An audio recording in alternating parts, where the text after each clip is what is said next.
Class number 27 में सूरतुर रहमान की आयत नंबर 10 से आयत नंबर 17 तक पढ़ेंगे। यहाँ से सबक शुरू करेंगे और यहाँ तक सबक पढ़ेंगे। इस सबक को दो दो मरतबा मैं पढ़ूंगा और उसके बाद आप इस सबक को कम से कम 10 से 15 मरतबा पढ़कर अच्छी तरह याद कर लीजिएगा। तो शुरू करते हैं। अऊज़ु बिल्लाहि मिनश शैतानिर रजीम। बिस्मिल्लाहिर रहमानिर रहीम। वल अर्द वदअहा लिल अनाम फीहा फाकिहतुन वन नख्लु ज़ातुल अकमाम वल हब्बु ज़ुल अस्फ़ि वर्रैहान फ़बिअय्यि आलाइ रब्बिकुमा तुकज़्ज़िबान खलक़ल इंसान मिन सल्सालिन कल फ़ख़्ख़ार व खलक़ल जन्न मिन मारिजिम मिन नार फ़बिअय्यि आलाइ रब्बिकुमा तुकज़्ज़िबान रब्बुल मशरिक़ैनि व रब्बुल मग़रिबैन। यहाँ पर देखें, ये आपको छोटा सा लाम अलिफ ला और स्वाद लिखा हुआ दिखाई दे रहा होगा।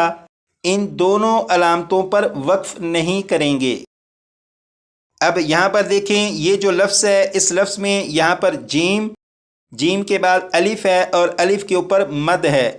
तो ये जो मद है, ये मद यहाँ पर मद्दे लाजिम की अलामत के तौर पर है और मद्दे लाजिम को 3 अलिफ के बराबर खींच कर पढ़ते हैं। तो यहाँ पर ये जो जीम है, इसे 3 अलिफ के बराबर खींच कर पढ़ेंगे। जैसे जा जा, जीम को 3 अलिफ के बराबर खींच कर पढ़ेंगे। और इसके बाद देखिए, यहाँ पर नून मुशद्दद है और आपको मालूम है कि नून मुशद्दद में हमेशा गुन्ना होता है। जब जीम को 3 अलिफ के बराबर खींच कर पढ़ चुकेंगे तो उसके बाद नून मुशद्दद को पढ़ेंगे। अब मैं जीम को 3 अलिफ के बराबर खींच कर पढ़ूंगा और उसके बाद नून मुशद्दद को पढ़ूंगा। तो आप गौर करिएगा कि यहाँ पर जीम को पढ़ने के बाद नून को किस तरह पढ़ा जा रहा है। जैसे जान्ना, जीम को पढ़ने के बाद ये जो आवाज़ आ रही है, जैसे जान,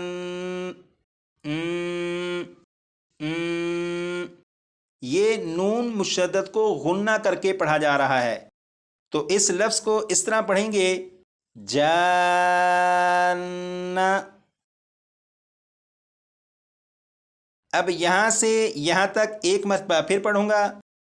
वल अर्द वदअहा लिल अनाम फीहा फाकिहतुन वन नख्लु ज़ातुल अकमाम वल हब्बु ज़ुल अस्फ़ि वर्रैहान फ़बिअय्यि आलाइ रब्बिकुमा तुकज़्ज़िबान खलक़ल इंसान मिन सल्सालिन कल फ़ख़्ख़ार व खलक़ल जन्न मिन मारिजिम मिन नार फ़बिअय्यि आलाइ रब्बिकुमा तुकज़्ज़िबान रब्बुल मशरिक़ैनि व रब्बुल मग़रिबैन। यहाँ से यहाँ तक इस सबक को कम से कम 10 से 15 मरतबा पढ़कर अच्छी तरह याद कर लीजिएगा। तजवीद के कवायद में से इदगाम की दोहराई कर लीजिएगा। यहाँ से यहाँ तक ये इदगाम का कायदा लिखा है। इसे अच्छी तरह याद कर लीजिएगा।